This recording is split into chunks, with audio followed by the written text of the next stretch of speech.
la revue de presse ou la synthèse des articles des publications sur Radio Kaloum. De l'insalubrité à Conakry, avec des ordures qui tuent une dizaine de personnes et en blessent plusieurs autres, dont certains dans un état critique. Avec des images à l'appui, l'éboulement de la décharge appelée Kombos à Dar es Salaam est à la une de Radio Environnement Guinée. Notre confrère parle même de douleur et de consternation et rappelle que sous Lansana Conté, les populations de la zone de Kombos avaient été dédommagées pour quitter les lieux. Il est maintenant question d'identifier les cadres qui ont permis à ces habitants de construire sous ces lieux à risque.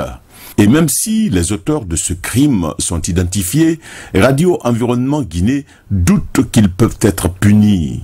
L'État a été défaillant, même si le président Alpha Condé promet des mesures après l'hivernage. Avec Guinée7.com, le professeur Alpha Condé promet l'ordre dans l'habitat à Conakry. Et selon notre confrère, le drame de Dar es Salaam était prévisible après les inondations meurtrières de Freetown en Sierra Leone. Et sur le fil de Guinée7.com, un journaliste sportif sénégalais dit adorer les pluies diluviennes qui s'abattent sur Conakry car au Sénégal, c'est une bénédiction. Et avec soleilfmguinée.net, l'éboulement de la décharge de Dar es Salaam fait plus de 10 morts, plusieurs blessés et des dégâts matériels importants. D'importantes quantités d'ordures se sont renversées mardi 22 août sur des maisons dans le quartier Dar es Salaam à Ratoma. Et pour notre confrère, la problématique de l'insalubrité est certes une question très préoccupante en Guinée, mais la situation de la plus grande décharge de Conakry est encore plus inquiétante. En voici le résultat écrit sur soleilfmguinée.net. Et dans les colonnes de Guinée News, l'opposition guinéenne désigne l'État comme le seul coupable et responsable du drame de Dar es Salaam. Pour les acteurs de l'opposition, cette situation est la conséquence de la malgouvernance dont les populations sont victimes. Selon eux, une décharge publique ne doit pas rester au centre d'un quartier habité, au centre d'une capitale. Elle devait être délocalisée, lit-on, dans les colonnes de Guinée News qui se fait l'écho du ministère de la Santé en alerte pour d'éventuels cas de maladie dans la zone affectée.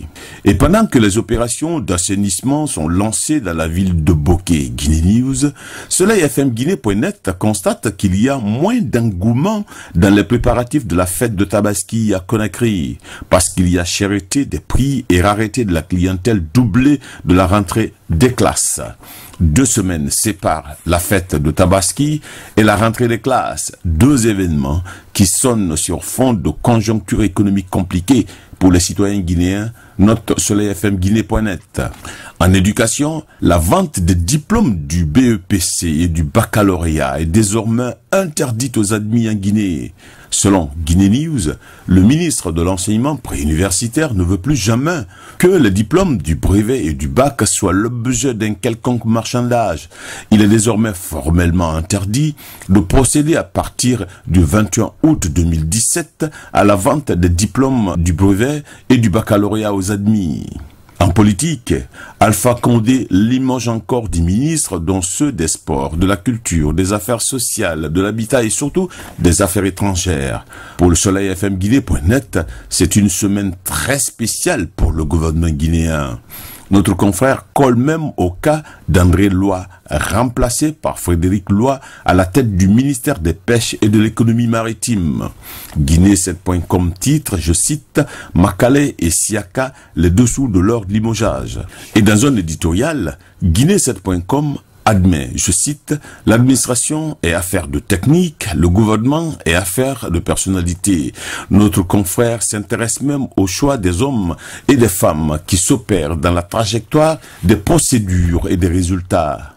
Les critiques pleuvent de partout et les observateurs proposent même un programme d'accompagnement psychosocial pour mettre fin à l'épidémie de la dépression collective liée à la perte d'un poste de responsabilité dans l'administration publique.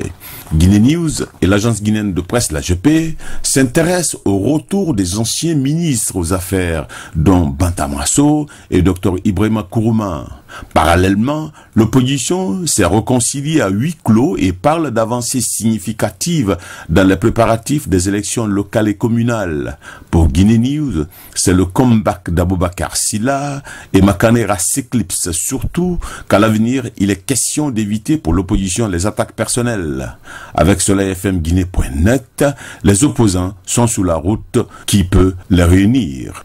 Et puis, quand les États-Unis d'Amérique sanctionnent la Guinée jugée recalcitrante face à la déportation exigée des sans-papiers emprisonnés aux États-Unis d'Amérique, tous les confrères saluent la brillante qualification du Sili national local aux phases finales du championnat d'Afrique des Nations prévu en janvier et février 2018 au Kenya.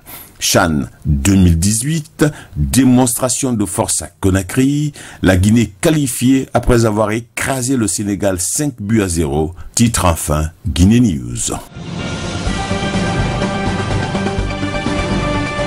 C'était la revue des publications aux presses hebdo sur Radio Kaloum.